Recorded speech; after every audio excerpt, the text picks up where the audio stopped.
Are you tired of feeling like you're stuck in a financial rut? Like no matter how hard you try, achieving financial freedom feels impossible? You're not alone. So many people struggle with their finances, and it's often because they're following outdated advice or common misconceptions that are actually holding them back. What if I told you that some of the most widely believed financial truths are actually hurting your chances of building real wealth? Things like you need a high income to get rich or credit cards are always bad are simply not true, and believing them can sabotage your financial goals. Today, we're diving deep into the 10 biggest financial myths that could be holding you back.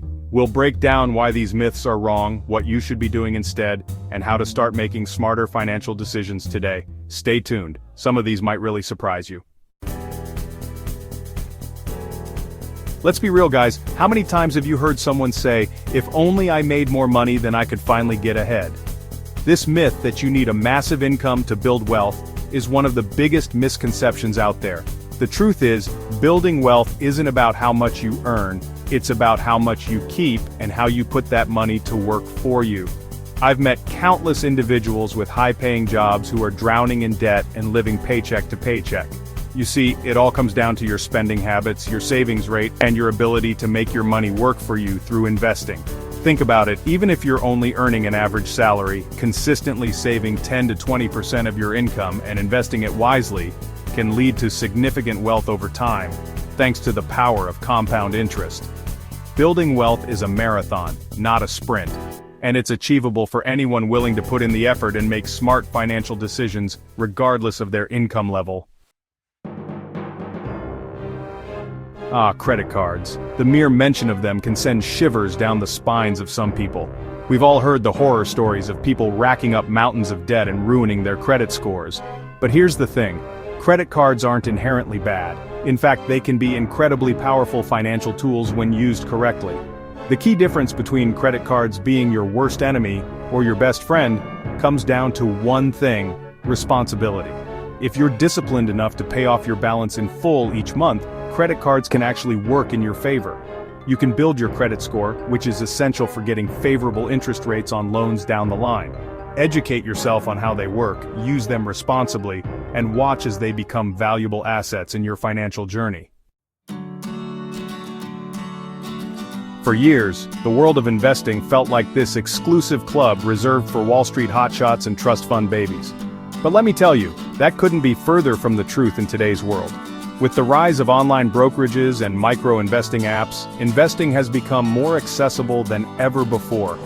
Platforms like Acorns, Robinhood, and Vanguard have completely democratized investing, allowing anyone with even a few dollars to spare to start growing their wealth. You no longer need a financial advisor in a fancy suit or a huge chunk of change to get started. Investing is for everyone, and the sooner you start, the more time your money has to grow and compound. Let's talk about the age-old debate: renting versus buying. For years we've been told that renting is like throwing money away, that it's just a temporary solution until you can finally achieve the American dream of homeownership. But here's the thing, it's not always that black and white. While owning a home can be a fantastic investment and provide a sense of pride and stability, it's not the right choice for everyone, and it's definitely not always the most financially sound decision. Renting offers a level of flexibility and affordability that buying simply can't match. When you rent, you're not responsible for property taxes, insurance, maintenance costs, or those pesky surprise expenses that inevitably pop up when you own a home. The bottom line is this: renting is not throwing money away if it allows you to save more, invest more, and live the life you want. This myth is a dangerous one. It's easy to fall into the trap of thinking, hey, I've got a credit card with a decent limit, I'm good if an emergency pops up, right? Wrong. While it's true that credit cards can provide a temporary safety net in a pinch, relying solely on them for emergencies is a slippery slope that can lead to a mountain of debt. Imagine this: your car breaks down, your furnace goes kaput in the middle of winter, or you unexpectedly lose your job. These are all stressful situations on their own, but now imagine trying to navigate them while also racking up high-interest credit card debt. Having a dedicated savings account with 3 to 6 months worth of living expenses stashed away provides a financial cushion that you can access immediately without having to rely on credit and accrue interest. Think of your emergency fund as your financial peace of mind. So, before you even think about investing or tackling any other financial goals, make building a solid emergency fund your top priority.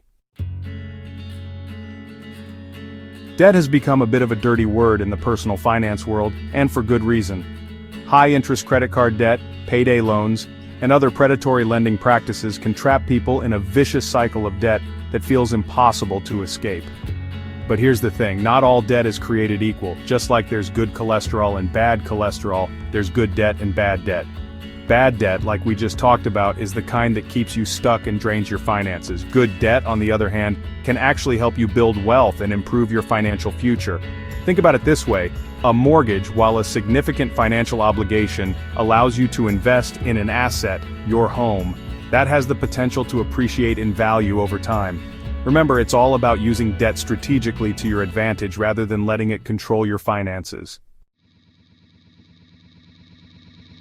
One of the biggest excuses I hear from people who are struggling to save is, "I'm barely making ends meet, there's no way I can save money." And while it's undeniably more challenging to save when you're living paycheck to paycheck, it's absolutely not impossible.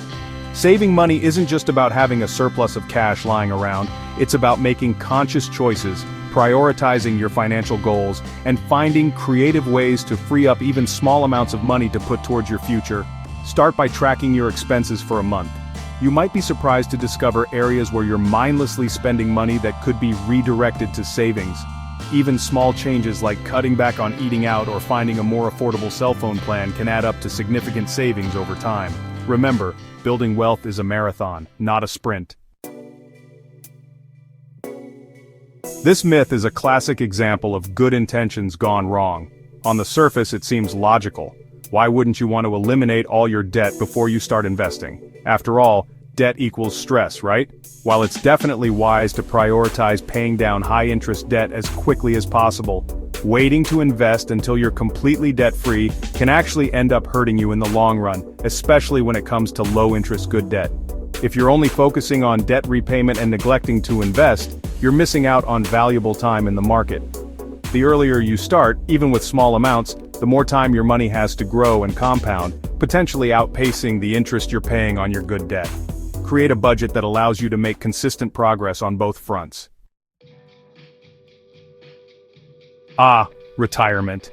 That mythical land of leisure, travel, and endless rounds of golf that seems light years away when you're in your 20s and 30s. It's easy to fall into the trap of thinking, I've got plenty of time to worry about retirement later, I'm focusing on living my life now. But here's the thing, the younger you are, the more powerful time is on your side when it comes to retirement savings. Procrastinating on retirement planning is like trying to climb Mount Everest in flip-flops. It's going to be much harder and more painful the longer you wait. Even small contributions to a retirement account in your 20s and 30s have decades to grow and compound, potentially turning into a hefty nest egg by the time you retire. Think about it this way. The earlier you start, the less you have to contribute each month to reach your retirement goals. Start small, be consistent, and take advantage of the power of compound interest to secure your financial future.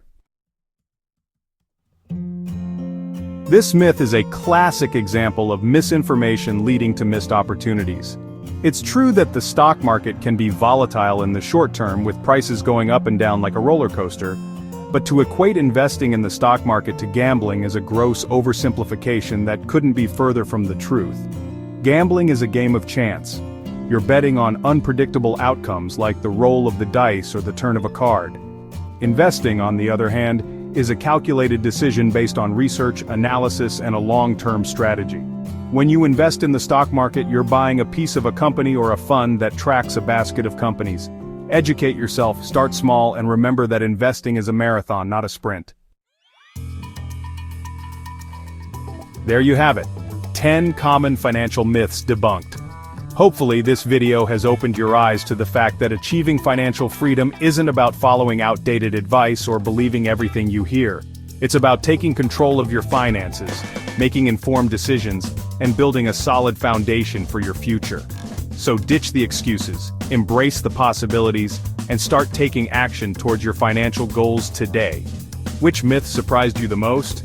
Were there any aha moments that resonated with you? Let me know in the comments below, and don't forget to hit that subscribe button for more financial insights and wealth-building tips every week.